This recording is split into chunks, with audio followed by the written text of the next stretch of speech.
Can Moneyball be used in football? The Moneyball concept is built around the baseball theory of putting players on base at a higher rate, leading to more runs, which of course means more victories, a theory which is heavily backed by statistical data. But how does this work in football, and can it work in Football Manager? There are cases of teams using this approach. The recent success of Brentford can be associated back to how they sign players, finding hidden gems, and turning them into some of the best players in the Premier League. So we are going to use this exact approach with Dutch club FC Groningen. One of the founding members of the Eredivisie have recently come under hard times, relegated to the second tier in 2023 with just 4 wins in 34 matches. However, last season they finished runners-up in the Eredivisie, gaining promotion back to the top flight using a squad heavily devised of their fantastic youth system. Thanks to the swiftly promotion, the club is financially stable and has zero debt, but is in no way a financial powerhouse. They are, however, blessed with some fantastic facilities, with 4-star in both youth and training. As you can see, they have helped to progress centre-back / central defensive midfielder Tijmen Blojkil, who has superb, well-rounded stats for just an 18-year-old, standing out as one of our best players, and Stege Reesink, a 20-year-old Dutch central defensive midfielder with a similar well-rounded nature, and of course, a 5-star potential. The potential of this FC Groningen squad, though, does not stop there, as we have a whole host of 5-star youth prospects ready to impact the squad in years to come. Of course, they're going to have to prove themselves in youth squads or go out on loan to get their opportunity here. Our starting striker is 21-year-old Romeo Postema. He again has some very rounded stats, but seems like he might lack that striker killer instinct. So we have developed a system which makes him more of a link-up man, a 4-2-3-1 using a deep lying forward who attempts to get the free and behind more involved in the game, a strong defensive midfield base using youth and experience in Joel Pelopesi and Reesink, with an incredibly exciting defensive system deploying a stopper-cover defensive duo. And of course, to make the save more realistic and more difficult, we have disabled the first transfer window for the first season so we can get right into the season back in the Eredivisie, where we are predicted to come down in 13th place. Not bad for a recently promoted side. Our first game of the season was certainly one we felt we could win, a home fixture against Willem II. Even the media predicted we would be the team on top. We went into the game with high hopes in our 4-2-3-1 system, and Willem matched us up in the exact same. It took over 20 minutes to see our first chance, but it came from some superb link-up play on the right-hand side before a great save. That right-hand side caused them issue after issue, as again, in the 30th, we came close with a back post header just over the bar. That was half-time, no breakthrough yet, and we would struggle to find the breakthrough as throughout the second half, we missed chance after chance and the game finished 0-0. And of course, the game wasn't just going to be a ball draw. Of course, we saw an injury to our star central defence midfielder Reesink for over 3 months. Not exactly what we were looking for. Our form wasn't a pretty picture either, as we lost our next game before scraping a 1-0 victory to finish off August. There is, however, a clear issue at the club. We just cannot score goals, so we have ever so slightly tweaked the tactic to be slightly more direct and put the right winger on an attacking duty. And while that certainly had an impact, as just 21 minutes into our away fixture against Go Ahead Eagles, we had a lovely free-throwing goal before a superb finish from Blojkil to find the top corner. We were pegged back over by a superb counter-attacking goal, but in the dying moments of the game from a long ball sent into the box, bounced around before finding its way to Tijs Oosting to grab what must be the winner. Sadly not, as Enric Lozana scores with the last kick of the game. It was, however, good to see some goals from our end, especially from Blojkil, who seems to be progressing into a real superstar. We did grab 3 points away from home against Almere and went unbeaten in September, leaving us in 8th place. Next up was a huge game against Ajax. Obviously, as one of the best teams in the league, we made some tactical tweaks, dropping to a more stable, compact 4-3-3 system. Our plan was working to perfection as we scored a deflected free kick just 20 minutes in, and that was all the action right up until the 82nd minute, where Ajax grabbed an equaliser. The game finished 1-1, which was a decent result despite the heartbreaking late goal. Even though 1-1 against Ajax was a fantastic result, we were certainly struggling. We hadn't won a game in the Eredivisie in 4 games, and we dropped down to the bottom half. The problem we had was our severe lack of goals. Our starting striker Postema had just 1 goal in 11 games, and our backup also had just the 1 goal. Our top goal scorer was a 16-year-old wonder kid called Yenio Holder. While it's great to see his progression, it's not ideal for him to be carrying us on the goal front. This meant I was on the search to find a striker in January and could finally put our Moneyball methods to test. From this, I found two key candidates. Number one was 29-year-old Jordi Sanchez. He ranked in the 85th percentile as an all-out attacker and would cost us just £1 million. However, I wasn't convinced in his potential resale value and his lack of link-up stats. So we quickly turned our attention to Giovanni Bolivar, also an 85th percentile attacker, but this time just 22 years of age. He had scored 11 goals in 13 games, he had some fantastic finishing, good consistency, and he likes big matches. But sadly he was out on loan, and he was certainly someone to keep an eye on for next season. This meant that the striker search had to wait until the summer, but that didn't stop us from doing some business in January, as we're now looking at our right wing position, where we found 23-year-old Malian international Ibrahim Kane. He suits the link-up aspect of the role incredibly well, with good passes completed per 90, great high press stats showing key tackles and interceptions, while also scoring 5 goals in 15 games. So we bit the bullet and made our first signing. Welcome to FC Groningen, Ibrahim Kane. He slots right into the tactic from day one. And our form recently was certainly reason to be excited, as we saw a gradual increase in goals in December and an unbeaten January. Kane even had a massive part to play in our victory over PSV in the Dutch Cup, which sees us head to the Dutch Cup quarter-finals, where we were facing NAC Breda away from home, a team we could certainly beat and get to the semi-finals. We got off to a fantastic start, as Kane found Postema 1-1, but a poor finish kept the game level. But then, disaster struck, as Kane had to be taken off injured in just 26 minutes, and we never quite recovered, as NAC scored a free kick to make it 1-0 and quickly made it 2 after a ball in behind. We were dumped out of the cup and lost our star man for 5 weeks. Great. This was then followed up by some poor results, including a 4-1 loss to FC Utrecht at home, a 4-4 draw against AZ Alkmaar, and a 1-0 loss against FC Twente. Surprisingly, this sees us sit in 8th place, where we were quite some way off Europe, but clear of the relegation threat. Considering we were predicted to come 13th at the start of this season, we'll certainly take that. However, there was something that I didn't know. The league rules. Teams that finish between 6th and 9th get a chance at a European playoff for the Europa Conference League, a competition that we would very much like to be involved in. While we had some topsy-turvy form to finish off the season, we eventually finished in 7th place, securing this playoff spot. We'll be facing up against Fortuna Sittard, and we absolutely smoked them, with an early goal coming on the left flank from Prinz, a second from a low-driven cross and finished off by Postema, and the same again for the third. A convincing 3-0 victory set it up against FC Utrecht. We had a full-strength team ready to take our European spot. Utrecht lined up in a 14-3-1, attempting to stop the mighty Groningen. We got off to a fantastic start though, with a lovely corner routine finished off by Oosting. Utrecht went close, hitting the post just before half-time, but at the halfway point, we were ahead. And it didn't take us long to grab a second, as Oosting this time grabs a super assist, setting up Postema. We were in the driving seat. Well, that was until a backstick header from Milgers made it 2-1. Momentum was in their favour, but not for long, as from kickoff we built a fantastic move, eventually finished off by Leandro Bacuna, but that was disallowed, and Twente scored to make the game 2-2. We knew we deserved this win, and that passion came out as in the 89th minute we scored again, only for it to be disallowed again. This wasn't going to be our day, was it? A final chance, the 92nd minute, the ball comes out to Paulus Abraham, who scores, and we are heading to Europe. FC Groningen had done it. In just season 1, we had secured European football.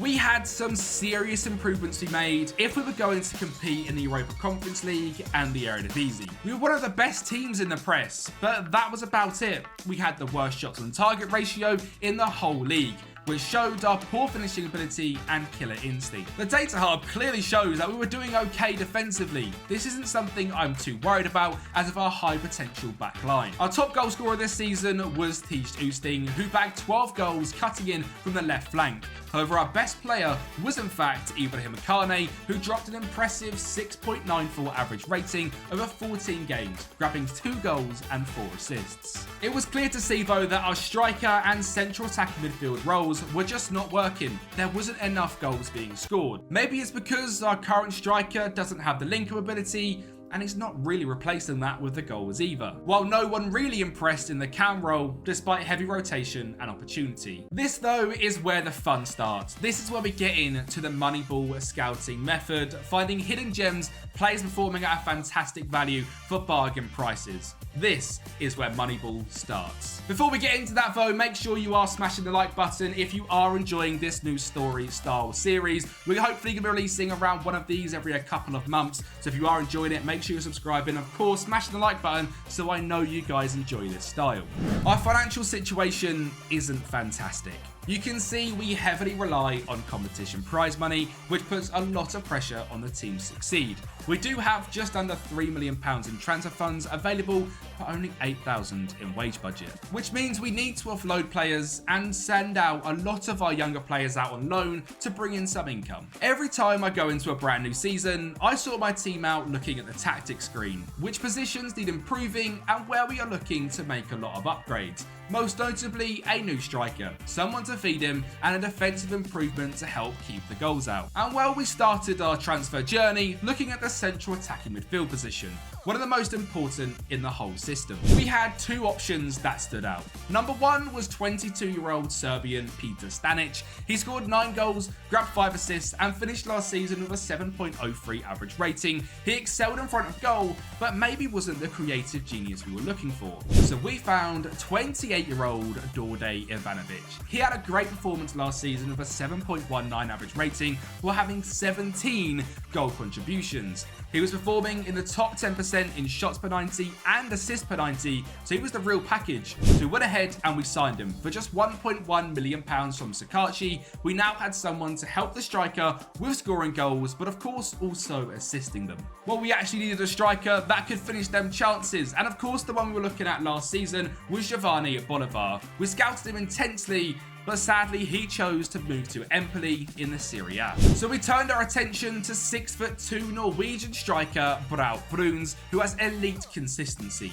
You can see from his stats he isn't amazing at the link-up play, but he is one of the best finishers around, finishing in the 96th percentile in goals per 90. Of course, a bagsman is exactly what we needed, so he signed for us for just £2 million, 2 signings and 2 massive improvements. We moved our attention to the defensive side of the field and looked at our goalkeeping options. We had 4 of them: Samuel Brolin, Hobby Verhulst, Lovre Kalinic and Christopher Fearman. The man that stood above everyone else, not just in size, was 6'8" Swedish goalkeeper Samuel Brolin. He ranks in the 94th percentile in saves per 90 and cost us just £2 million. And with an added bonus, he has 18 area reach and 19 jumping reach. So we have a shot-stopping giant signed for £2 million. And the signing to protect him at centre-back was going to be Fredrik Winther. The 23-year-old Danish centre-back was playing for Hammarby, where he averaged a 7.07 average rating, and he cost us just £2.1 million. And when it was time to move on to the final position, the right-back position. But the only issue we had is we had spent all of our money. The budget was completely depleted. Well, there was a little bit left, because we found Danny Mora. He was just 26 years of age, but would cost us just £130,000. It was clear from looking at his stats, he wasn't perfect, but he was someone we could rely on to play a progressive system and also defend to a high level. So he joined us for the next day for just £135,000. Overall, our transfer business had risen to £7.5 million, which is a lot considering we haven't managed to raise a lot of money. However, as we progress our club through the ranks, our players will be worth more money, which means we sell them for more money, and we continue to sign players for cheap, so our overall transfer spend will eventually come down. That was the team complete though. With our new goalkeeper and 2 defenders, we look defensively strong, the spine of the team in central defensive midfield, and our wingers stay from last season, but we add our deadly duo in Ivanović and Brunas to the attack. And with the board clearly thought we were doing a fantastic job as well, as they offered a brand new contract to us, which of course we accepted. The media are predicting a very similar season to last season, where we finished down in 10th place, and that's where they expect us to finish this season. With our European football, you can see why they would write us off.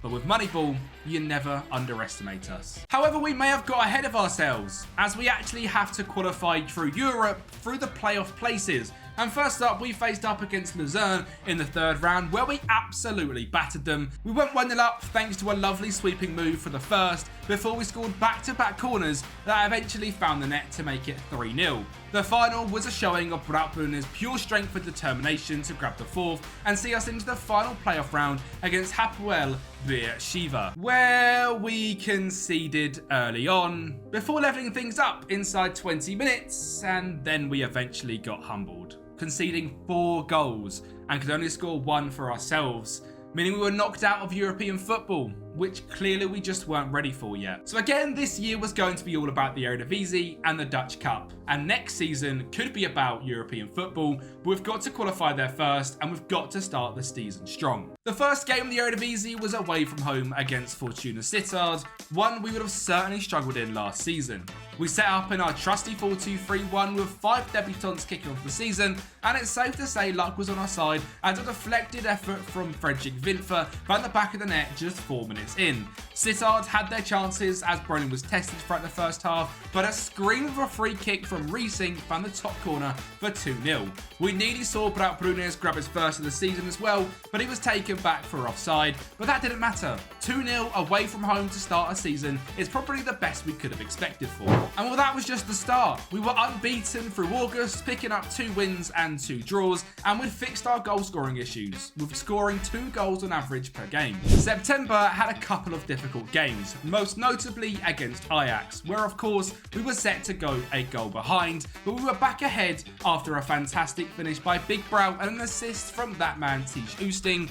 They of course grabbed a late goal to tie the game up, but against Ajax we will certainly take a 2-2 draw. Again, we showed our goal scoring prowess as we faced off against Sparta Rotterdam, who were 2 goals up inside 15 minutes thanks to an own goal and one from Ibrahim Akane. Despite a goal from Lawrence on the 30th minute, we could not be stopped as last season's top goal scorer in January, Yenio Holder, grabbed his first of the season with a lovely curling effort into the bottom corner. Sparta certainly tried as they scored again, but Big Brout put the game to an end with a 4-2 victory. And well, would you believe it, FC Groningen sit joint top of the table on 18 points from a possible 24, having a superb unbeaten start.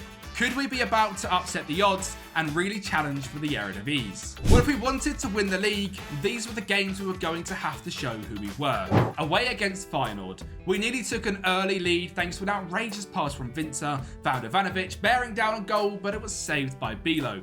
The one thing that we didn't need was to give away a penalty, but luckily VAR was on our side. We were able to keep possession and play our football to start, without Brunez playing his role perfectly, laying off Kane, who puts it just wide. Chances were coming, but just after half-time, Feyenoord took the lead thanks to a corner. We were not going to give up there though, as a great run from Prince and the right flank found a ball into Big Brout to tie the game up. Feyenoord were having their chances though. A great double save from Brolin kept the game at 1-1 with 20 to go, but it wasn't going to last forever.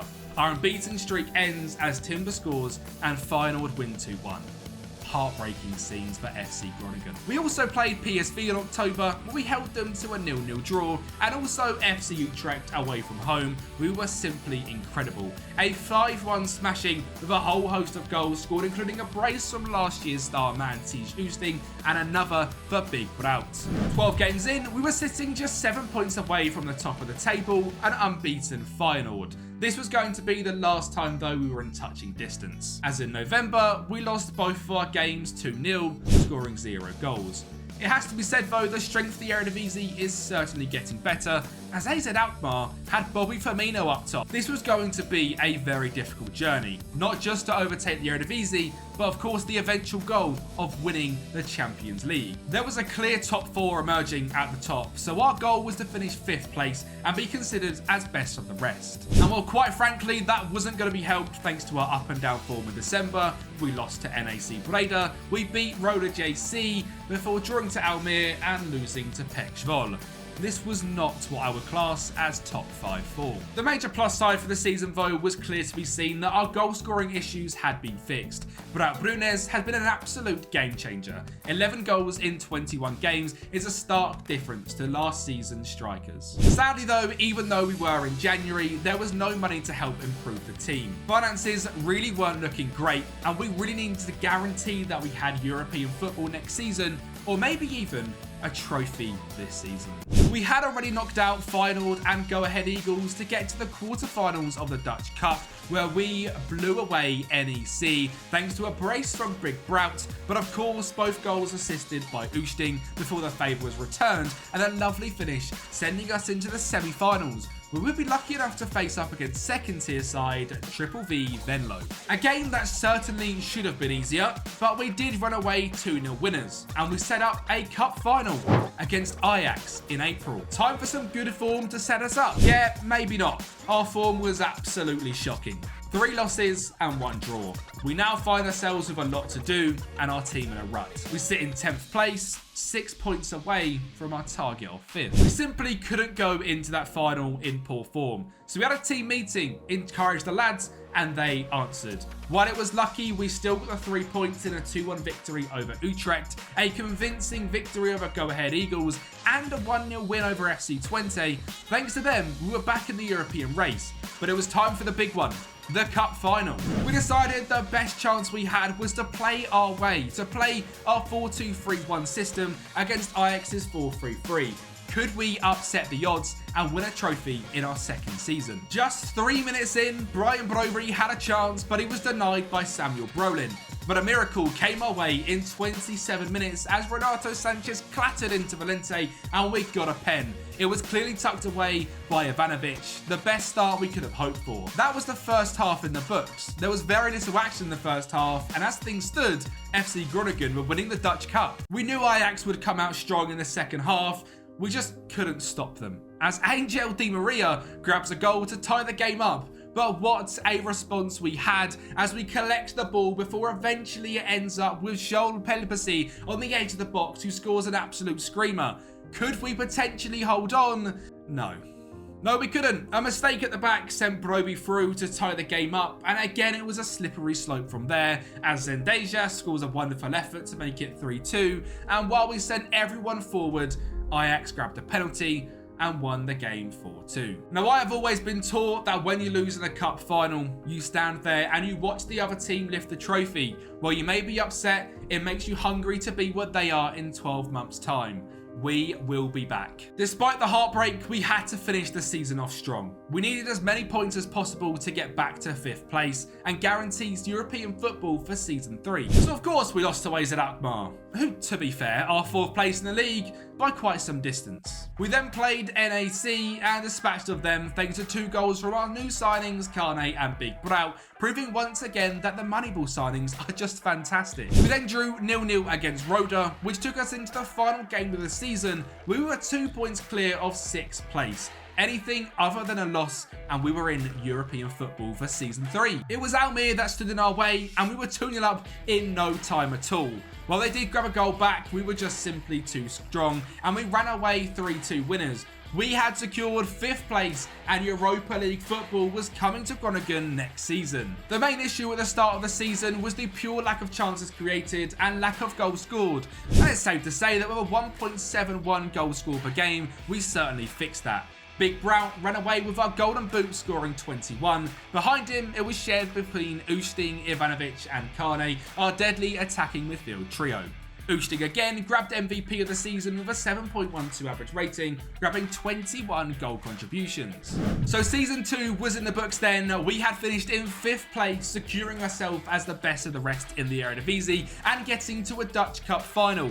Thank you so much for watching the Groningen Moneyball story. Make sure you subscribe to the channel and keep your eye out for episode 2 in the coming days. Our mission to make Dutch side FC Groningen champions of Europe is underway, as we have now successfully made them a European club. Now the mission is clear. Take over the Eredivisie and guide Groningen to Champions League glory, all while using that famous Moneyball method. We finished out last time losing in the Dutch Cup final, but we did secure Europa League football for our 3rd season via a finish in the league. Obviously though, this is a Moneyball story, so it was fantastic seeing us rank in the bottom half for wages spent, but finishing in 5th place, which is absolutely perfect. Financially, we really needed a season of European football, as we dip into the red and we have just £1.7 million to spend in transfers. There are, however, some players we are looking to sell. This should increase our ability to spend in the window whilst clearing a lot of dead wood.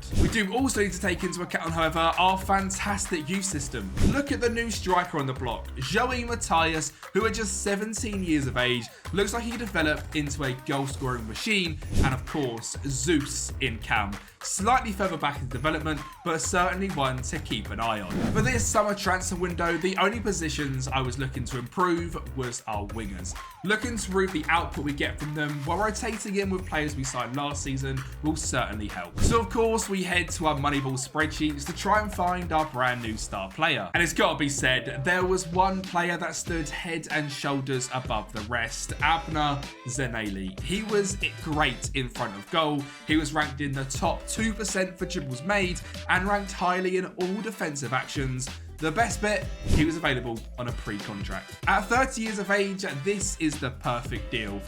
Until he asked for over £15,000 a week and refused to budge. So we had to move on. We found Dennis Mann, who was also available on a free contract, and he wanted £26,000 a week. That deal died instantly. It was looking like we needed to move away from some of the big names and find a true diamond in the rough, which is where we found Yanis Shimagani, a rotational winger for Swiss side Lugano, and I've got no idea why. He has 11 goals and assists in just 14 starts, and his percentile stats are through the roof in attacking, assisting, and defensive pressures. We knew we'd found a star, so we snapped him up for just £1 million. And on the other side, we found Eduard Bello, a 29-year-old Venezuelan international who joined us for just $775,000 and was incredibly well-rounded, a fantastic rotation option for Ibrahim Kane, who we signed last season. We turned our attention next up to the defensive positions as we were looking for a rotational centre-back, and we found a bargain. Free agent Akinfemewo was released from Sheffield Wednesday after playing 32 games and grabbing a 7.03 average rating as a centre-back, which is absolutely unheard of. We snapped him up for £8,500 a week and is a fantastic rotation option, once again strengthening our squad. To fix up our left-back issues, we signed a great youngster in Galavan, who was fantastic defensively, and going forward, he was great with his expected assists. He cost us £1.1 million and was going to be a great rotation for Vuta Prinz. We then moved on to a rotational DM and found Gule Kanga, who we picked up on a free transfer from Savernia Silvestia. He was 34 years of age, but he was coming in as a fantastic rotation option and a mentor for a lot of our younger players. Speaking of them young players, they were heavily wanted. Rojkil was wanted by Serie A sides, but we managed to convince him to stay. He signed a long-term contract, as well as our other star, Resync, who again was wanted by massive clubs around the world. That was our transfer business all wrapped up, so we moved into our first game of the season, which was away to Pexrol, a team predicted to finish down in 12th compared to us in 9th, and that's of course with our busy season, including Europa League football. Our two new wingers, Shivagani and Bello, both started the game. We nearly got off to the perfect start with a long ball sent to Brout Bruns that was well finished, but he strayed just offside. The game was a tight, nervy affair, but 73 minutes in, our young left-back Prinz went an amazing run to make it 1-0. Could we hold on to kick the season off with 3 points? We could do better than that. Doubling our lead thanks to last season's star man Ibrahim Kane. Kanga also went close from distance late on, but overall we could be very happy with a convincing 2-0 victory. We looked to take that form into the Europa League qualifier. We were facing up against FC Copenhagen, and we couldn't have asked for a better start, as we were 2-0 up before the half-time whistle thanks to a penalty and a defensive mistake. While Copenhagen scored 2 in the second half, we scored 3, including a hat-trick from Big Brout and a dominating 5-2 victory. So that's it, we were going to the league phase. Right? Wrong. In what only can be described as the bottle of the century, we lost 5-1 in the second leg at home, and we were demoted to the Conference League. At least I suppose we have a better chance of winning the competition, but that is incredibly disappointing. And of course, after such humiliation, our league form did take a dip. After winning the opening 2 games of the season, we lost the next couple. But we knew that if we wanted to put FC Groningen on the map, we would have to be successful in the league, and sadly for Almere, they were the unlucky side to face us next, as we put 3 past them in a dominating victory where Ibrahim Kane and Big Brow showed their quality once again. A grudge match against AZ Alkmaar was up next. Away from home, they were the heavy favourites, and they showed exactly why. Just 6 minutes in, wonderkid Philip Bundegaard scored to make it 1-0, but 38 minutes on the clock, we created our first chance, but Bello blew it, firing the ball miles over the bar before turning into the assister with an amazing run down the right hand side to find Shimagani lurking at the backstick to level the game up 1-1 going into half time. But Brunes then showed his link ability, dropping into the cam roll to find that man Bello. A great pass through the defence, then found Oosting, who cuts it back to Bello, who makes no mistake, firing us into the lead with his first goal for the club. Once we got the lead, there was no stopping us. Oosting scores to make it 3-1, and we secured a comfortable 3-1 victory away from home against a top-tier Dutch side. We stayed unbeaten for the rest of the month, which fired us into top 4 contention, and we were just 1 point away from the lead in the table. October, however, crashed us straight back down to reality. It was a very, very weird month where we drew every single game, including both games to start our Conference League campaign. While being unbeaten was a great thing, we needed to show our ability to win these tight games if we were going to progress in the league or do well in the European competition. So our brand new wingers were tasked with making a difference, and they certainly delivered by securing our first win in the Conference League with a 2-0 victory over Hearts and a 2-1 win away from home. These wins put us into the top 8 of the league phase. With 2 games to go, we had a clear goal in mind of skipping that dreaded knockout playoff round. We also stopped our winless run in the league by defeating Fortuna 3-1, but then lost to SC Camber. Our 2 next games as well couldn't be any harder. First up was Ajax, a game I certainly thought we could have won.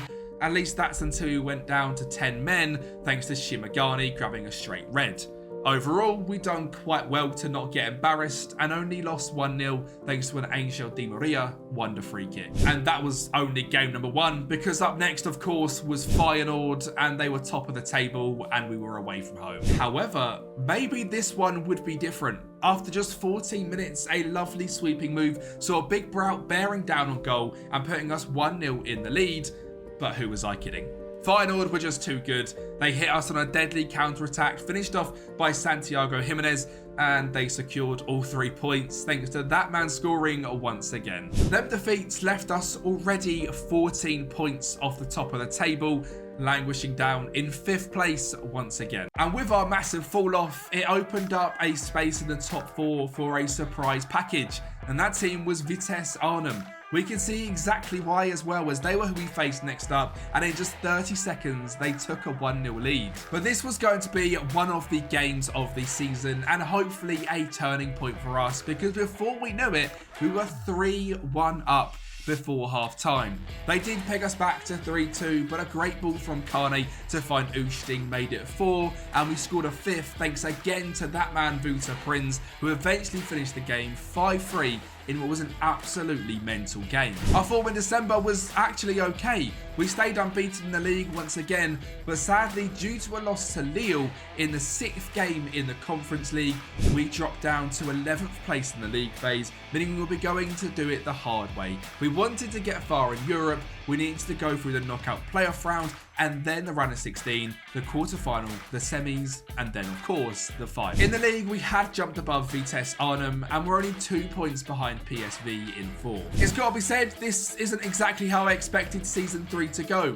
I was expecting much better things. It just means we have to perform in the second half of the season, which would be impossible without Brout Brunes.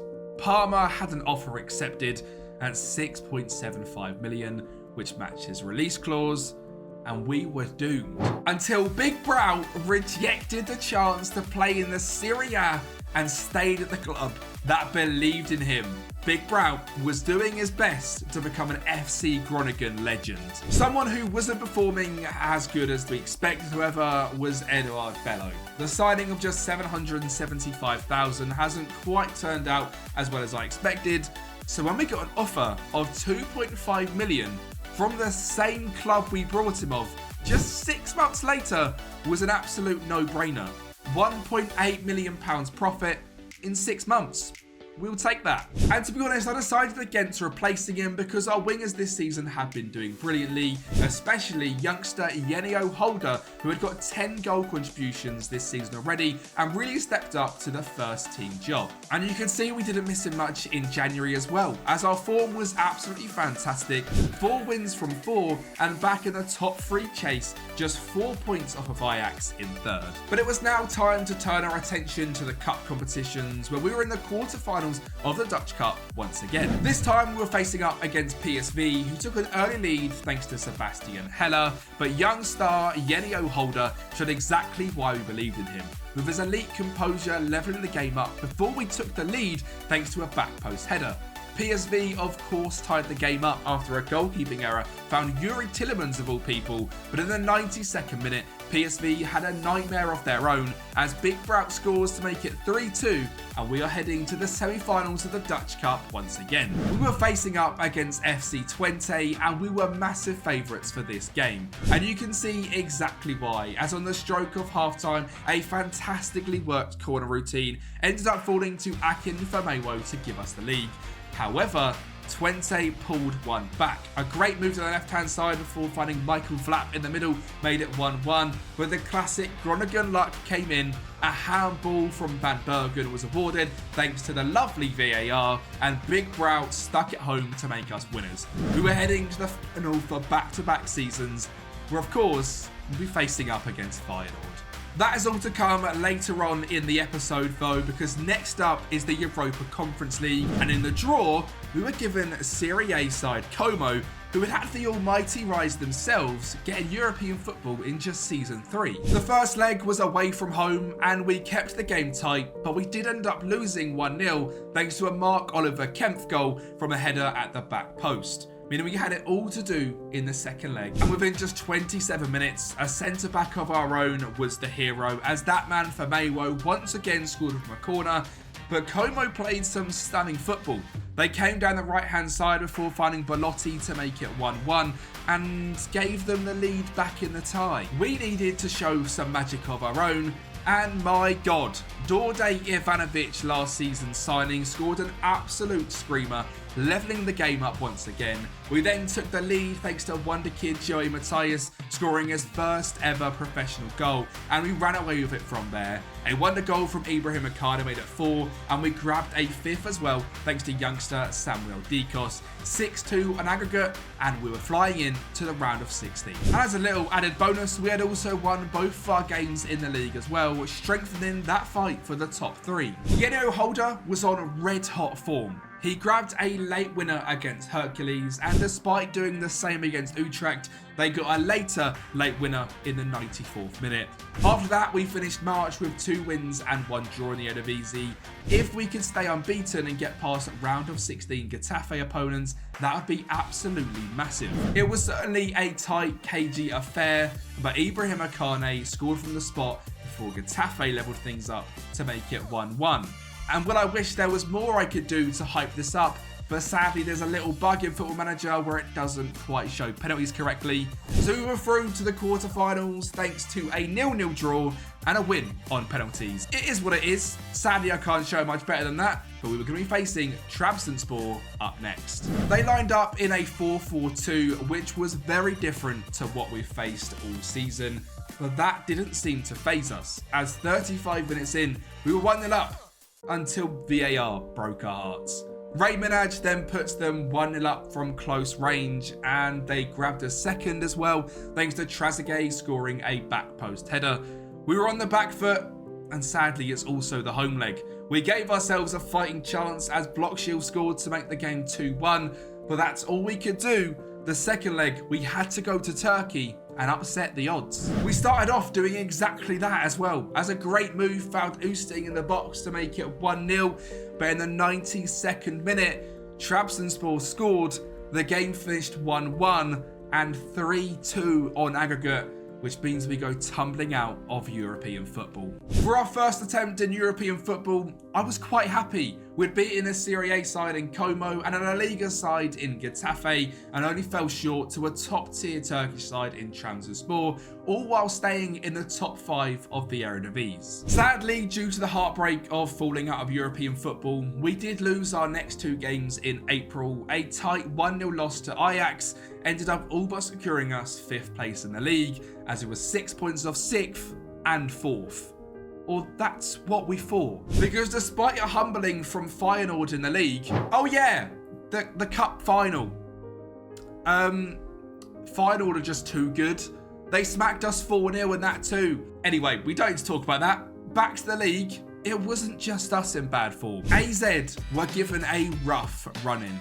They played up against Ajax and Feyenoord in the final 3 games of the season and lost both. That gave us a glimmer of hope. We were 3 points off AZ Alkmaar with better goal difference. If we just win this last game of the season and they lose, we get a guaranteed spot in the group stage of the Europa League and finish in 4th place in the table. And we showed there was absolutely no doubt and no nerves from our side, as we absolutely battered Vitesse Arnhem in an emphatic victory, and it's exactly what we needed. It was scorers galore and good vibes, and we grabbed the 3 points in a 4-1 victory. And you'll never guess what, AZ Alkmaar were the new Spurs. They conceded 2 goals to Cleonice from RKC Valachik in the space of 10 minutes and lost the game 2-1, which means we had secured 4th place in the league. Europa League football was confirmed for season 4. There will be no playoffs next season, direct access into the league phase. This season, the main thing we wanted to do was up our goal scoring output, and that's exactly what we done. We got more clinical and we created more chances. We scored an average of 1.82 goals per game, a 15% finishing conversion rate, and of course it was majority down to Big Brout, who scored 24 goals in 48 games. If we had lost him in January, this could have been a very different end to the season. It was great to see our cam and 2 wingers bagging goals as well, all 3 grabbing 10 plus goals, and we were also much tighter defensively this season, conceding just 1.03 goals per game, ranking in 4th place in the league. And in terms of finances, we were 12th place in spending, meaning we overperformed by 8 places. Our goal for season 4 was clear. We needed to do well in the Europa League and try our luck at breaking into the top 3 of PSV, Ajax and Feyenoord. Financially, this year we were the best we've ever been. 2.5 million in the transfer kitty and 40k in wage budget. Thanks to our strong showing in European football last season as well, we are now up to over £10 million in our overall balance. However, as a side who has overachieved in Europe and in their league, it is to be expected that some of our players are going to have some serious interest. Our 2 centre-backs, Blockshill and Winther, are both wanted, and Big Brout has maxed out his value to release clause at 6.75 million. And also, our goalkeeper is rejecting new contract with his eyes elsewhere. That's perfect for this season. Without outgoings, this season there is 4 positions that need improving. Our fullbacks and a younger profile in defensive midfield next to Resync, and a right wing to rotate with youngster Yenio Holder. But of course, there was going to be outgoings. Brolin was instantly approached by Como in the Serie A.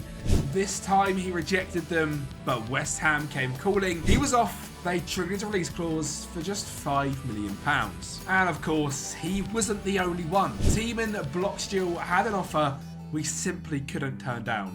9.5 million plus 50% of any future profit. So if he does turn into one of the best centre-backs in the world, or even just a very good one, he's off to play for Sunderland in the Premier League. There was also offers for Frederick Winther, our left-back Prinz, and our right-back Joel Van Kam. And Prinz and Van Kam both left the club, but luckily Frederick Winther decided that Groningen was the place to carry on his career. The final sale we made this summer was Dorde Ivanovic. He had now reached 30 years of age, and we sold him for £1 million. After 2 seasons of him doing fantastic work, we still made £100,000 profit. But now, of course, it's the fun point in the season where we get to do our Moneyballs transfers, but this season was going to be extra fun because we are changing tactic. we are moving to a 4-3-3 system. It is a system that is heavily used in real life. You start in a base 4-3-3, but in game you transition into a 3-2-4-1, creating a boxed midfield, having 2 advanced wingers and a striker ready to link up play while also sitting with a last man ready to get in behind. 2 of the most important positions in this team are the central midfielders. We of course have Tejas Oosting, but the first signing we wanted to make was someone to sit next to him. And the man we found was Franz Gonzalez. He is a Bolivian international with a goal contribution every other game to his name last season. He ranks in the 96th percentile as a finisher, but also in the 90th and 93rd for key passes per 90 and chances created. This was not a cheap deal. He cost us 4.6 million, but I can't help but feel we have a new superstar on the team. On the left wing, I wanted to sign Andrija Radulovic, and it was clear to see why. He was a free transfer, he was ranked in the 97th percentile as a winger, and he created chances like nobody else. But sadly, due to being a free agent, he was wanted by over 20 clubs, and sadly, it wasn't us that he picked. So we took a risk. We signed 21-year-old Turkish left winger Cihan Sanat. He showed extremely high potential, with at just 21 grabbing 9 goal contributions in just 21 games, and he rates very highly in crosses completed per 90 and chances created, and it cost us just £1.5 million. And obviously our star centre-back in Blojkil has left the club, so we needed someone to sit next to Fredrik Winther, and we moved on to their positions and found number 1 Victor Eriksson from Hammarby in Sweden, who was valued at around £2.5 million. He was a 25-year-old with fantastic ball progression and he was defensively solid, but our second option I think was better. Simeon Petrov. He was equally fantastic at ball progression, but ranked in the top 1% in shots blocked, possession won and key tackles. He was a year older at 26, but valued at just £900,000, so we snapped him up and he was an absolute bargain. And due to our change in system, we needed a different profile in right back. We needed an inverted fullback. That's where we found Samson Dway from SC Heartbreak, who he signed for £2.5 million. At left back, we needed someone to play the inverted wing back role, and we found Bruno Goda, a 28-year-old Croatian left back with unreal progressive passes and overall progressive stats, and he joined us for just 1.7 million. And finally, for our goalkeeper to replace Samuel Brolin, we didn't look too far from where we got Brolin from. We found 6'8" goalkeeper Sebastian Salin, who cost us just £500,000, and he was obviously another towering goalkeeper with unbelievable ball playing ability. The team now looks almost unrecognisable from last season, with 6 new players in the starting lineup, and of course our brand new look 4-3-3 system. The media thinks we've done a pretty good job too. Considering last season we were placed down in 9th place, this season we're up in 6th. I do however feel like with the new system we've made and with the fantastic signings we've done, we could finally challenge for them top 3 positions, taking on Feyenoord, Ajax and PSV. Due to our high amount of sales, we raised over £20 million in transfers this season and spent just £12.5 million.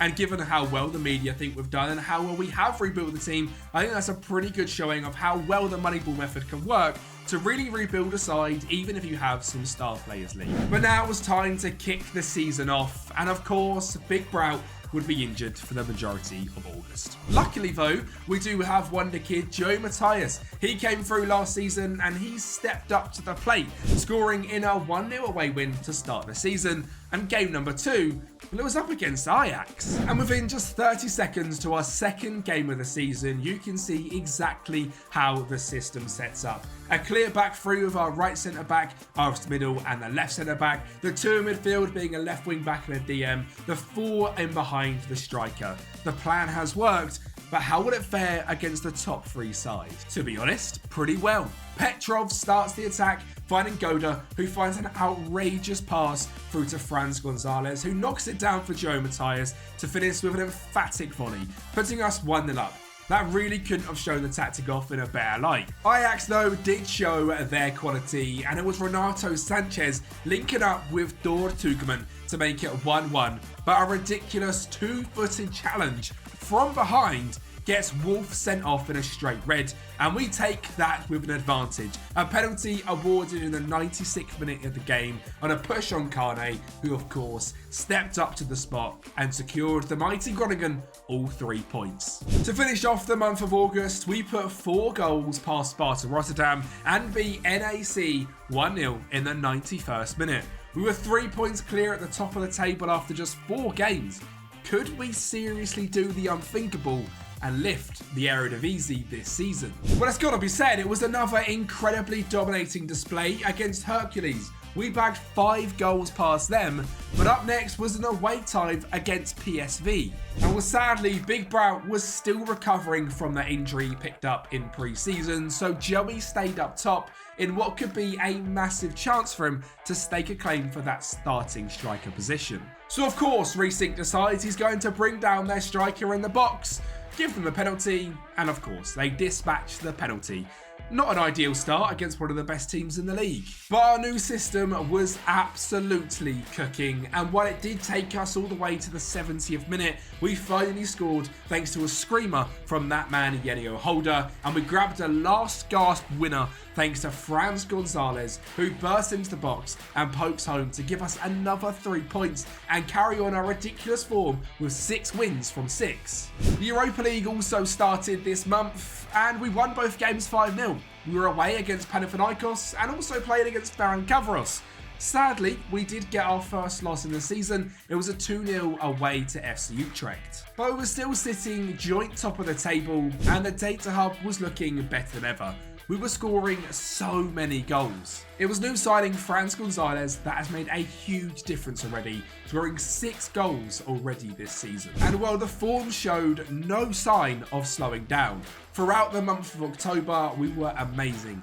2-1 wins against Vitesse and NEC before a 2-0 against Almere and a hat-trick from Ibrahim Kane, making it 3-0 against Pechvol. We also won another 2 games before heading into a huge tie against Feyenoord. If we were to win this, we're going to go 11 points clear of Feyenoord at the top of the table, with only Ajax in touching distance. And while we couldn't have got off to a better start, we moved the ball down the right flank before finding that man Franz Gonzalez yet again open the middle to tap it in. A second came early in the second half as Big Brout drops in and finds a great reverse pass to T-Justing, and a third as well as Big Brout scores a towering header at the back post. Despite a late comeback from Feyenoord, they couldn't quite level the game up, and we came away with all 3 points in a 3-2 victory and were flying at the top of the table. Until of course, we lost in the 93rd minute thanks to a goal from Manu Lama. Despite that loss, we were still sitting at the top of the table, clear of Feyenoord and only Ajax on our heels. After easily dispatching of AZ thanks to a Big Brout hat-trick, it was Ajax who we faced next, and it was that man again slotting from close distance and a lovely run and ball from Berdan Groda. We beat SC Hervenien up next in back-to-back games to close out the month with a win in the Dutch Cup and in the league, leaving us 4 points clear, top of the table after 17 wins, 0 draws and 2 losses. And my favourite thing from changing into this system is we just fixed our over-reliance on the striker Big Brout. He has of course been our top goal scorer, but the likes of Ibrahim Kane, Franz Gonzalez and T-Justing were all contributing massively. With just 15 games left in the season, it was looking more and more likely that we could actually win the Eredivisie into season 4 and take FC Groningen to their first ever Eredivisie title. It's got to be said, financially we were doing really well. Thanks to our back-to-back European competitions, we have now got over £15 million in the bank. But we decided to keep our cards close to our chest and not spend any money in January. We didn't want to upset the odds of our team having a bad egg come in, and we kept it exactly as we had for the rest of the season. So we turned our attention to the European stage as we closed in on our final games in the league phase. We faced up next against Sporting, and it was safe to say we dispatched of them very comfortably, beating them 3-0 before facing Ukrainian giant Shakhtar and beat them 2-0. we were really showing the rest of Europe that we weren't too messed with, and we secured a top 8 finish in the league phase, and we were heading straight for the round of 16. We were also looking to make it 3 straight years, making it into the Dutch Cup final, but this time we were intent on winning it. We dispatched of Hercules in the quarter-finals thanks to goals from both wingers, and we were drawn up against second-tier side Excelsior in the semi-finals. Surely a surefire way to the final. Well, we made it more difficult than it needs to be, but thanks to a header from Samson Doué at the near post, we did find the lead and we booked our place in the final, of course, against FC Feyenoord. But rather than wait until April, shall we see if we can win our first competition in the rebuild right now? This final team was an absolute joke. Their front four was Mudryk, Lindstrom, Saint-Maximin and Santiago Jimenez. We were of course using our 4-3-3 system that had worked wonders all year, but Feyenoord was certainly the stronger side. This really was going to be the showing of Moneyball versus money. The first chance came for Feyenoord as Lindstrom goes extremely close with a free kick, hitting the side netting, and it took us 78 minutes to see the next chance in an incredibly cagey affair. And once again, it came to Feyenoord as they build from the back, working a great move to the edge of the box, but just put wide. We were hanging on, waiting for our chance, and in the 83rd minute, it came. A ball whipped in, Simeon Petrov leaps head and shoulders above everyone and puts us 1-0 up. We had 10 minutes to hold on. Feyenoord were pushing for a 1-1. They worked a beautiful move down the left-hand side, but got a step ahead of themselves, and thanks to VAR, it was ruled offside. The clock was ticking down. 90, 91, 92, 93, 94, the final whistle. FC Groningen are Dutch Cup champions at our 3rd time of asking. A trophy had been coming, we've been pushing, but finally to lift some silverware makes the wait even more sweet. Now to secure the Dutch double and show what we were about in the European competitions. Sadly though, throughout January and February, we had let our form slip.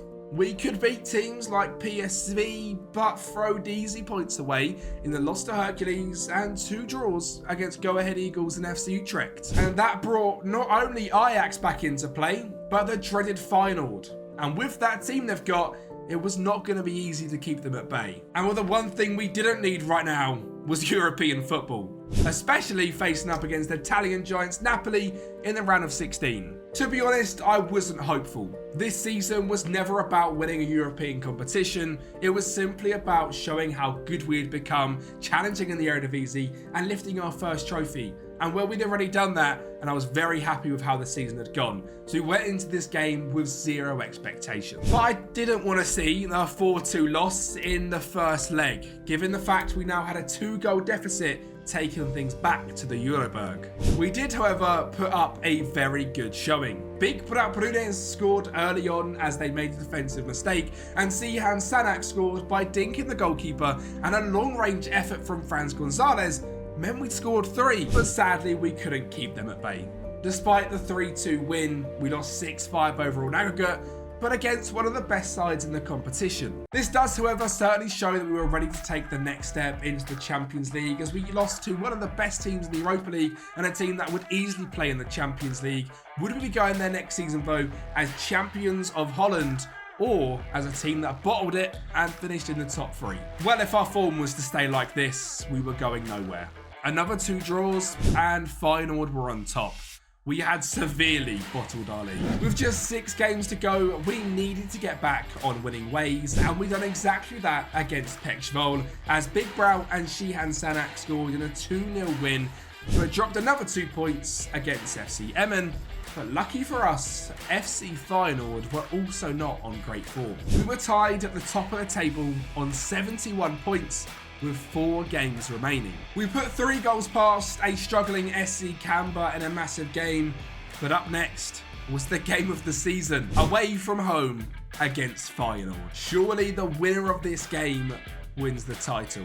0-0, of course it was 0-0. Oosting also probably missed the biggest penalty of his career, and star right back Samson Doué got injured and is out for the rest of the season. So with 2 games left, we were level at the top of the table, but behind them on goal difference. So we needed them to drop points. So of course we drew 0-0, to RKC. At this point, I thought we'd bottled it. I thought everything we'd worked for this season had gone out the window, and possibly our greatest chance of winning the Eredivisie had slipped us by. But Feyenoord were facing PSV in the penultimate game of the season. And Johan Bakayoko scored early on to make it 1-0, and that man Seb Haller doubled the lead, which saw Feyenoord fall to a 2-1 loss. We had done it. We had luckily got to the point where with one game left in the season, if we grabbed the 3 points, the Eredivisie title was ours. But we did not have it easy. We were facing AZ Alkmaar away from home, knowing that if we won here, we were champions. All the pressure was on us, nothing on Feyenoord. With 32 minutes on the clock, we had possession. We worked play to the edge of the box before Danny Mora found a delicious pass to Sihan Sanak, and we were 1-0 up. 60 minutes to go to hold on, or to get more. Sihan whips in a corner and Big Simeon smashes home another huge header to give us a 2-goal cushion. AZ really didn't fret at all in this game. They were on holiday while we were in celebration mode. Our final goal of the season, of course, was a screamer from King Big Brout, and FC Groningen and the Moneyball method had done it. For the first time in their history, we were Eredivisie champions. In just 4 years, we turned them from a newly promoted club with dreams of safety into the best club in Holland. Moneyball is key. Moneyball is everything. Next time out, we are going to go for it all. European domination was on our list, and we wanted a Champions League trophy. If you have enjoyed so far the Moneyball Groningen season, make sure to smash the like button and subscribe to the channel so you do not miss the final episode, episode 3, as we turn Groningen into Champions League winners. It's time to take on our biggest challenge in Football Manager 2024. So far, we have taken FC Groningen from a recently promoted side with dreams of stability to Dutch champions in just 4 seasons, but we need to now take the next step, making Groningen champions of Europe, all while using our Moneyball principles. Last season, we smashed the competition, completing a domestic double, securing a record points tally and record wins in the Eredivisie. Our change in system, but more importantly, our signings, carried us to the very top. So the board trusted us once again with a hefty £7 million transfer budget and a comfortable wage bill to spend.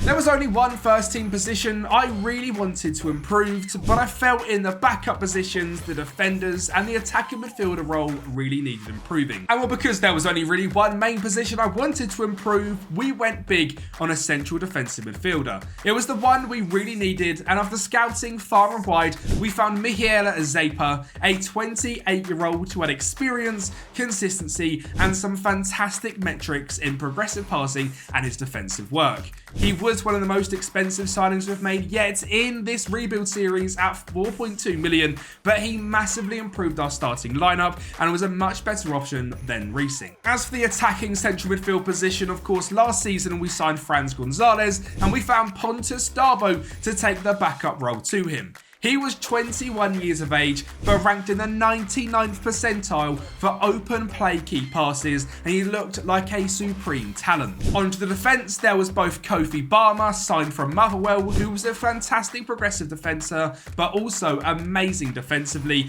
and 22-year-old Ellison McCauley, who played centre-back, or he could cover the right inverted fullback role. Overall, our signings cost us just £7.5 million, and we raised that in sales. Youngster Samuel Dikos left us for £2 million, as did Leven Akbas, but for £6.5 million.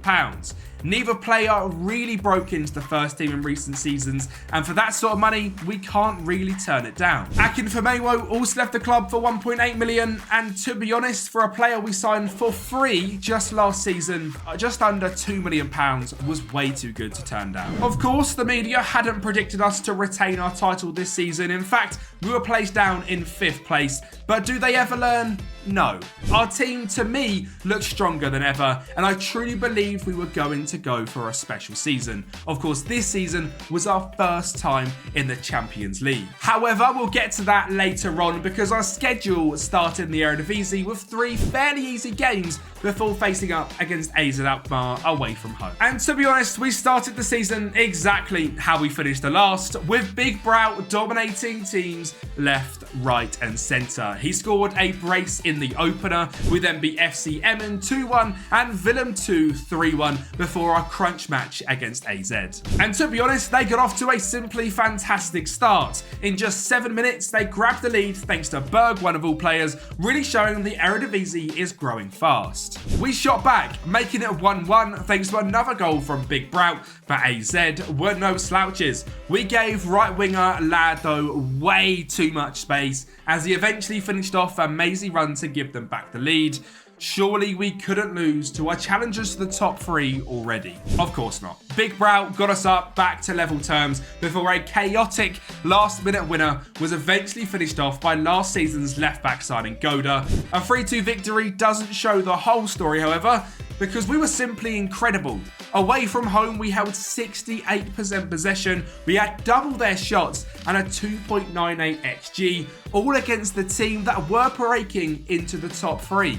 We finished the month off by beating Fortuna 2-1 and were sitting joint top with our almighty rivals Feyenoord, who were just incredible. They were bringing through youth talent like no one else and were signing superstars left, right and centre. So if we wanted to challenge them for the title, we really couldn't lose silly games against Go Ahead Eagles. We did have a chance, however, to right our wrongs straight away as we faced Feyenoord up next, and this game was just mental. Big Brout got a straight red for a 2-foot challenge, as did their CDM, for one of the worst challenges I've ever seen on Football Manager. This resulted in an incredibly scrappy but equal 0-0 draw, which was the exact same result when we faced up against FC Utrecht, which left us 3 points off the top of the table in 3rd place. But now it's something we have all been waiting for and something that I love for this version of Football Manager: the introduction of the Champions League. Our league phase draw was actually very tough. We'd be starting up away from home against Galatasaray before facing sides like FC Bayern, Liverpool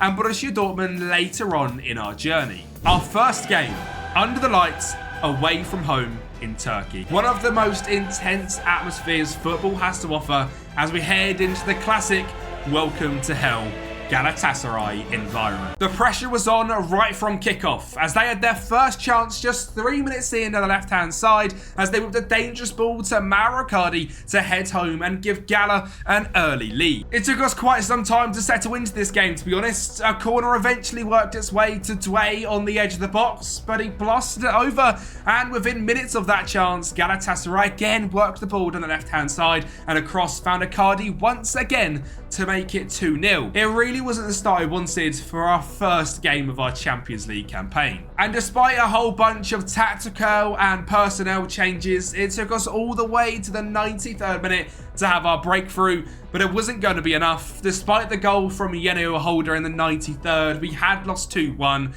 and it was the worst possible start, which to be honest made our next game a must win. We were at home to FC Midtjylland, a side we simply must beat, and we did. Thanks to goals from Ibrahim Kane and Shimagani, we were 2-0 victors and we ran away with our first ever Champions League win. But we then lost again away from home in October, and it seems like away from home in the Champions League is where we really seem to struggle. Because our next game was back at home, and this time against Borussia Dortmund. They were coming to town and we had an attempt to make another 3 points. And thanks to a defensive error, we were 1-0 up thanks to Big Brown. But just before half-time, they pulled the game back with a back post header from Nico Schlotterbeck. And in the second half, we got another huge stroke of luck as the Dortmund goalkeeper rolled Big Brout the ball to score an empty net. Even then, despite Dortmund literally handing us the lead, we crumbled. An own goal from Vinfer, a great finish from Adeyemi, and a fourth, also from that man Karim Adeyemi,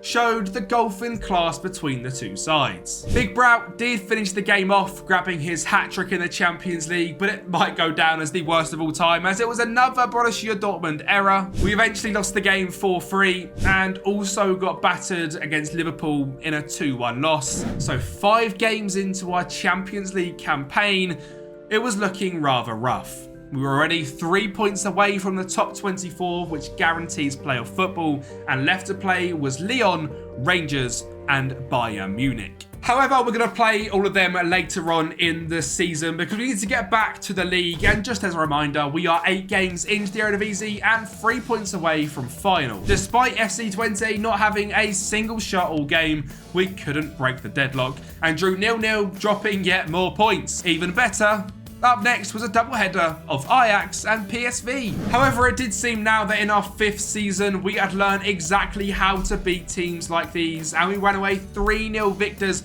against Ajax and won 1-0 against PSV thanks to goals from Ibrahim Kane dominating in both the games. We finished up the month beating Sparta Rotterdam 2-0 and regained our rightful top spot in the league. Throughout November and December, we carried on our unbeaten form, but it was littered with draws, and we finished December scoring just 3 goals. We were still top of the table, but it was extremely close, with just 4 points separating 1st and 5th. While defensively things were going fantastically well, I did feel like we missed things going forward, and it was time to make our first ever January signing to help provide some goals. When looking through our team and the goal scoring stats, it was quite clear to see we were relying way too much on Big Brow, and if he was to get a sudden injury, well, the team would just be written off. Moneyball scouting is usually done at the end of the season, so finding someone using the Moneyball method was going to be incredibly difficult in January. But we did find one.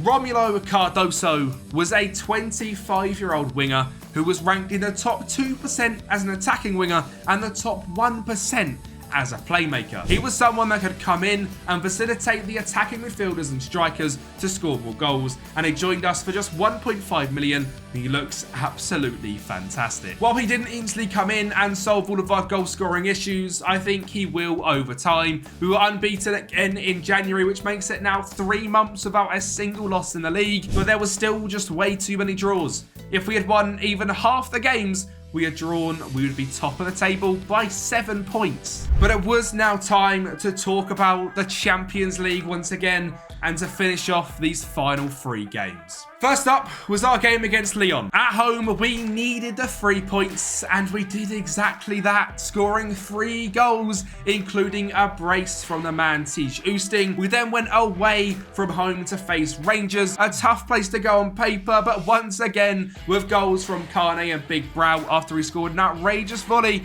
we had won, and we finished off our campaign facing Bayern Munich. A 1-0 victory thanks to Big Brow scoring once again in the 87th minute. After 3 convincing wins in a row, we had secured top 24 in the league and we were going to the knockouts in the Champions League. Honestly, for this season, I didn't really expect too much from the Champions League. I simply wanted to get our feet under the table and get used to facing up against the European elite. The knockout draw had given us a tough one. Chelsea. Quite literally, it was going to be money versus Moneyball, and their team was absolutely mental. If we had any chance of reaching the round of 16, we needed a miracle to win, and we got it. Bruno Goda scored one of the goals of the season as we beat Chelsea 1-0 at home. It was time to repeat this and go away to Stamford Bridge. Chelsea lined up in their trusty 4-2-3-1, spearheaded by Lewis Openda, while we were in our 4-3-3 with one of the major misses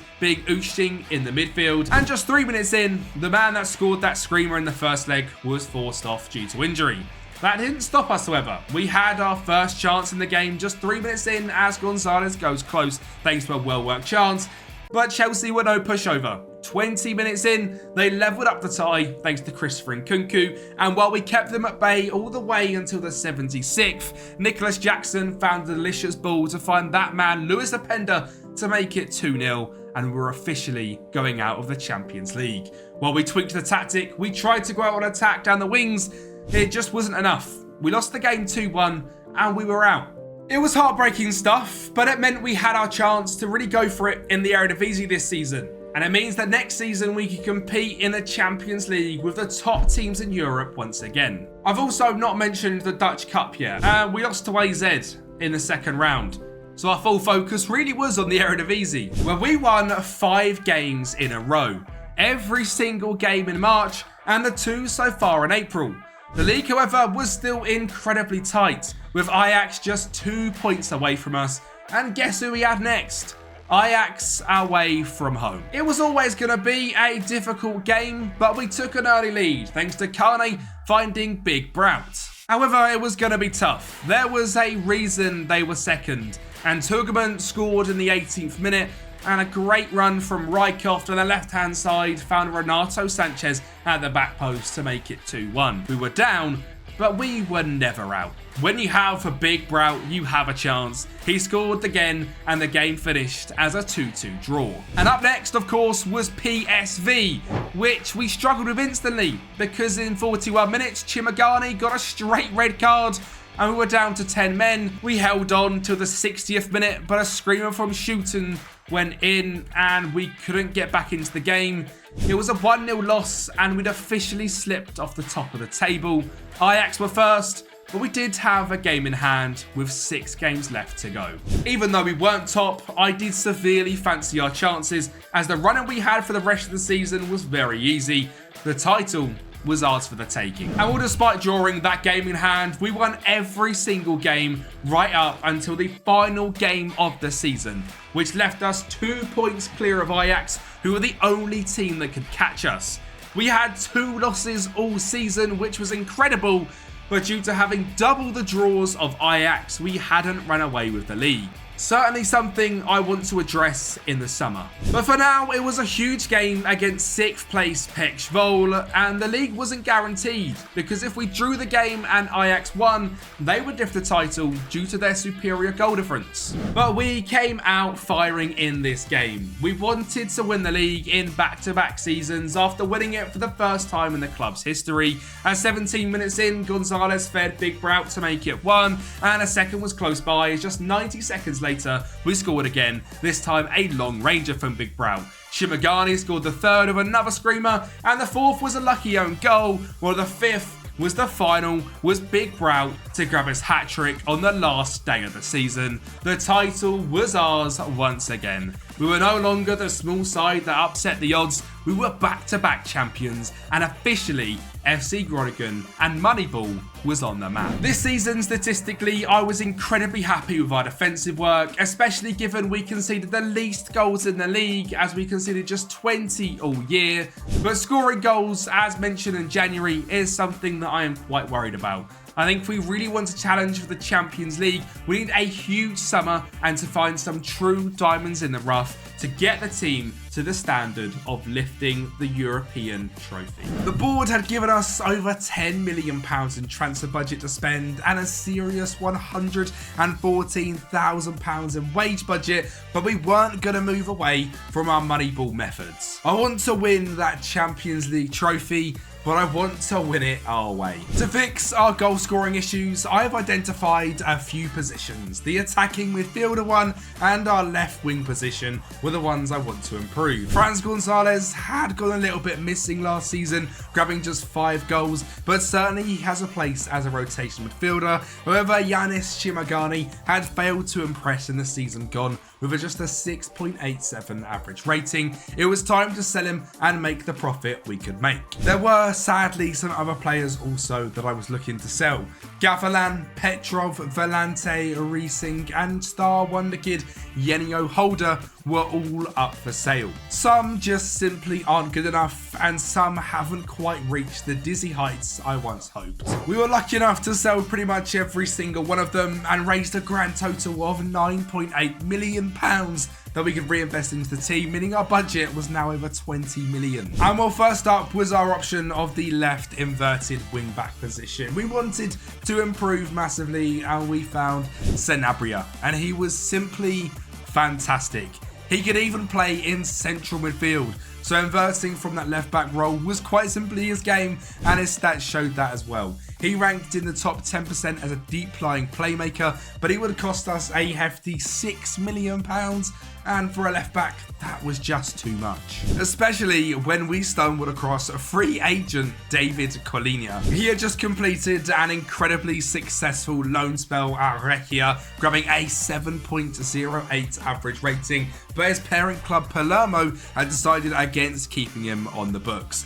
Thank you very much. We snapped him up instantly, saving the £6 million to spend on Sanabria so we could reinvest that into our left wing and central mid positions. And well, talking of that left wing position, we have identified an absolute gem. It's Luca Orellano, and he has found his way to Vasco da Gama in Brazil, and it was clear to see he needed to come back to Europe. He had 14 goal contributions in just 12 starts, a 7.26 average rating, and was ranking in the top 3% in expected goals and expected assists. But the best thing, he would cost us just £2.5 million, so we snapped him up straight away. It was a massive upgrade on our goal scoring capabilities, as you will soon find out. And of course, looking into the central midfielder position, we identified Viggo Jepsen.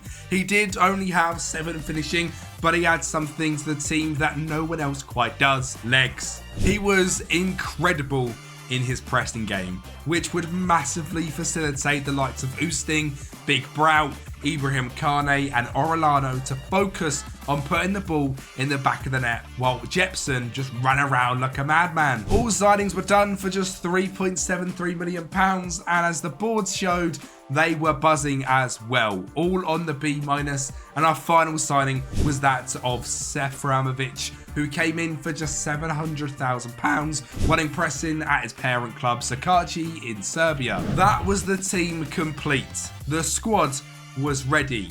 This year we had our clear goal. We have air dominated the Eredivisie now for 2 seasons, and it's time to take the step to dominate on the European stage. And well, we proved very early on to the Netherlands that we were ready to move on to bigger things. We played Feyenoord in the Super Cup and battered them. Big Brow started as he meant to go on, grabbing the opener before Franz Gonzalez scored a lovely finish to make it 2. Oosting grabbed a Puskas Award winner worthy goal to make it 3-0 in just the first half. Orellano opened up his account for the club with a lovely shimmy into the box, making it 4. He scored his second of the game to make it 5 and finished the game off in emphatic fashion, grabbing a hat-trick in his first game for the club in a 6-0 thumping of Feyenoord. It's clear to see we were leaps and bounds above the rest of the Netherlands, so for this season, I'm expecting to win the title. We zoomed through August with just 1 loss to our name. To be honest, a quite embarrassing 4-1 loss against PSV, which left us 3 points off the top of the table, but there was a long way to go. We also received our Champions League fixture list, and I was optimistic. If we wanted to become champions of Europe, we had to show we could go to Villa Park, Anfield, and beat top sides at home. But our first test was a home draw against Crvena Zvezda, where we of course ran out victorious. An opening goal from Ibrahim Kane made it 1, a second was scored from Michael Zappa, and a third and final by that man once again, Luca Orellano, showing he had the ability to not only perform in Holland, but also on the big stage. But it wasn't all sunshine and rainbows. We lost 2-1 to Villa. Leverkusen beat us 3-0, as did Leipzig beat us 2-0, and we went to Anfield and lost 3-0 to Liverpool. We did luckily scrape a 1-0 victory versus Inter Milan, but that left us down in 26th place. So with 2 games left to go against AEK and St. Gallen, surely we had to win them both. Lucky enough for us, Big Brow came to the rescue to re-find his goal-scoring form in the Champions League, putting us 1 ahead before Viggo Jepsen fired home to grab a 2-0 victory over AEK. Despite a cagey 1-1 away against St. Gallen, we managed to sneak into the knockout playoff rounds, where we were in the bottom 8, which means we were going to be faced an seeded side and one of the bigger sides that didn't quite make that top 8 qualification, which of course means we have given ourselves the hardest route possible to potentially win the Champions League. But before we do go on to the Champions League knockout stages, shall we see if we can win our 3rd Eredivisie trophy in a row. We last checked in at the start of September, sitting just 3 points off the top of the table after a loss to PSV and 5 victories. Now, in previous seasons, we have relied on one man to carry us, and that man was Big Brow. But this season, it has been very different. He has been out injured, which kept him out until the middle of September. And to be honest, he hasn't quite kicked on how I expected he normally would, scoring just 6 goals in 13 matches. But being the Moneyball genius that I am, I plan for these occasions. We have been making signings in the central midfield position to be a key outlet for goals.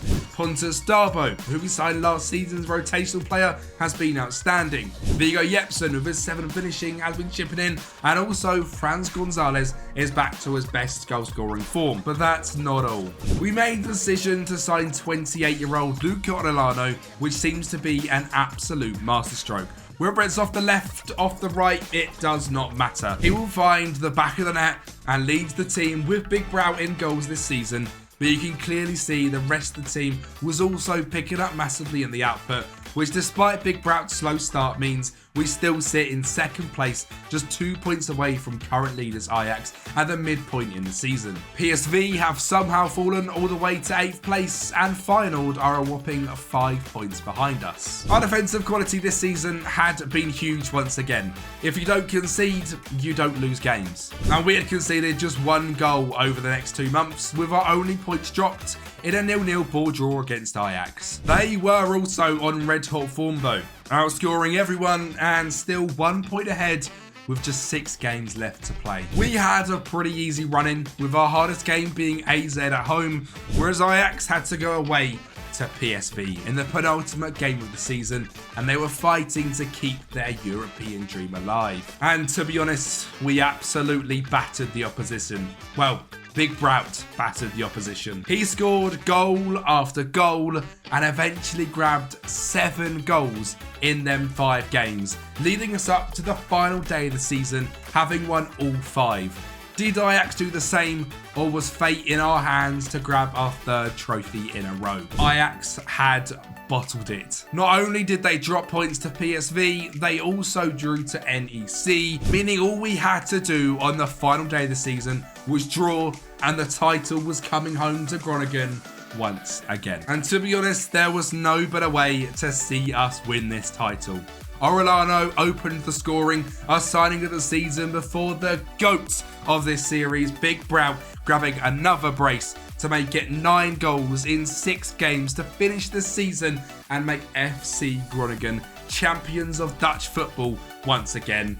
Not to mention the fact that we have also won the Dutch Cup, which makes it our first ever treble. We won the Super Cup, the Dutch Cup, and now the Eredivisie. Holland had been well and truly dominated by the Moneyball method. FC Groningen now had a team full of superstars, and we even had a brand new stadium being built. But could we now go on to write history and bring the Champions League back to Holland, just like our title rivals Ajax did back in 1995. The draw wasn't very kind to us. It had given us German giants Borussia Dortmund, where we packed out at the Europa for the first leg, a fairly standard looking Dortmund side led by Serhal Garashi.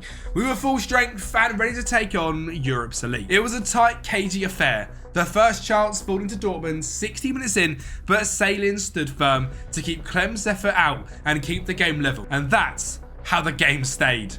Not exactly the European classic we're after, but it does mean that we have a chance in the second leg to take the lead. It was of course Dortmund on home turf that would take the early lead, as a well-worked move found its way to that man Clem once again to fire them home for 1-0. We needed to respond ASAP, and of course the high press had done exactly that. We won the ball back in the 37th minute, we built a move down the left flank, and Dortmund's high line was caught napping as Big Brow slipped through to level us up. The momentum was ours, and Dortmund effectively gave us the lead as Ilan Millier made an awful error before a delicious chip from Big Brow meant we were ahead.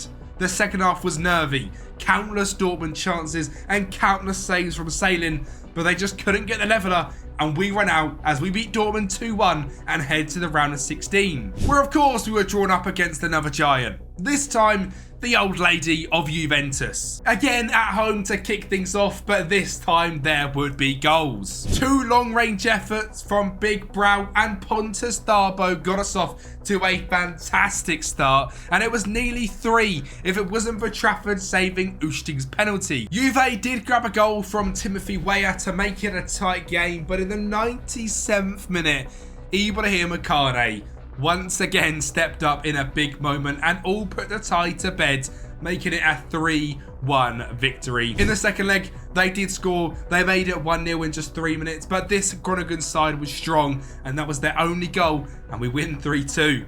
We are showing everyone what this FC Groningen side can do. I've got to be said, I was surprised at our quarterfinal draw after facing Dortmund and Juventus. I was expecting a giant, but it was OGC Nice that faced us up next. This was our golden opportunity to make it to the semi-finals of the Champions League. And when seeing their team, it was safe to say I was even more confident, and they gave us reasons to be as well. A long ball over the top, and Big Brout was bearing down on goal, and it gave us the early lead. And just literally 30 seconds later, after a short corner routine, the ball was fizzed into the box and we had scored a second. And of course, it was Big Brow who were 2-0 up in the space of just 12 minutes. Nice, however, did have some players that could provide a spark. And one of them was, of course, Sofiane Diop, who reminded us exactly of that. It was a great finish to bring the game back to 2-1. And the last thing that was now needed for Nice was to give us back momentum. So for some strange reason, Melvin Bard flies in on Orellano to get a straight red. In my eyes here, the tie was over. Thanks to another awful defensive mistake, they gave us a penalty, which of course again was dispatched by Orellano in just 40 minutes. There was not long left to go. We just had to grab some more goals. Or we had time to choke. The 10 men of Nice was somehow better than the 11. Mohamed Ali Cho fired home from close range to make it 3-2, and a third was scored just minutes later. Despite chucking players forward to try and take the lead back to the Europa, the game finished a disappointing 3-3. We really should have done better there. The pressure was most certainly on in the home leg, and Nice came out the team firing, having a few early chances.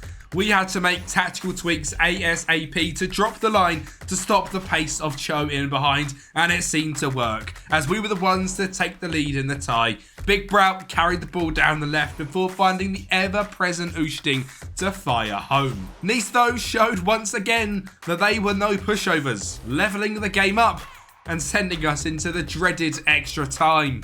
Was the magic about to come unstuck?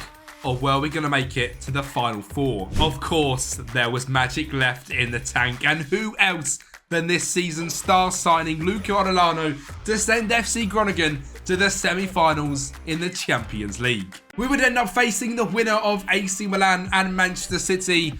And that magic just carried on because Milan had knocked out Manchester City, and everything was pointing towards an FC Groningen story. AC Milan, of course, were no slouches. Kamada led the line, and he had turned into a superb wonder kid. But it was Henrik Studakov who got them off to an early lead thanks to a cutback from Teo Hernandez. We were up against it in this one from minute one, and we really struggled here at the San Siro to make any progress. It was our own mistake which gave Milan a 2-goal lead as Vitfa handed the possession for Kamada to score. But then we finally got our own bit of luck. Big Brout was brought down in the box and Oosting dispatched of the penalty, meaning we leave with just one goal to get back at the Europa. And the Europa was absolutely bouncing. Last season's January signing Romulo Cardoso scored to make it 1-0 in just 15 minutes, and thanks to a delicious ball from Mihail Zappa, Sanak was in behind and he made no mistake to give us the 3-2 lead and victory, meaning we are heading to the Champions League final, where we'll be facing none other than FC Barcelona. This was the biggest moment in the club's history and a moment I was very proud of. In just 6 seasons, we had taken FC Groningen from dreams of European football to the Champions League football, all using the famous Moneyball method. We had spent just 37.85 million to build this Champions League final team and raise over 50 million in player sales, leaving a net save of minus 12.5 million, meaning we had made profit and built a Champions League side. It is now time to take that side to the Champions League final and lift the biggest trophy in world football.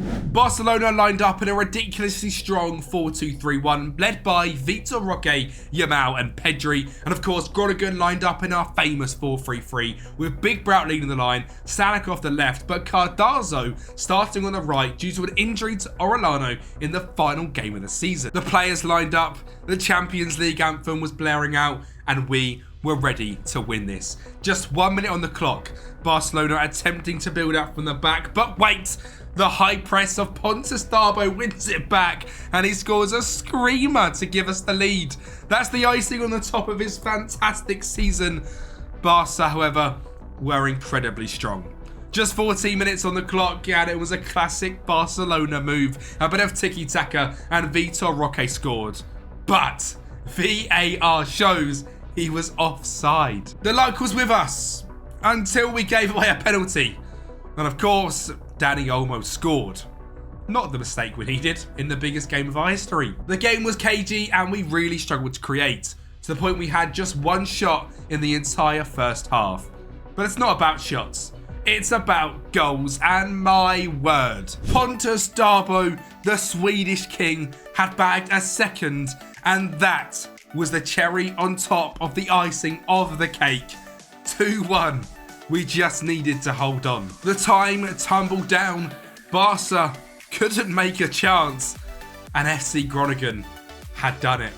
With 2 screamers from Pontus Darboe, we were champions. Champions of Europe.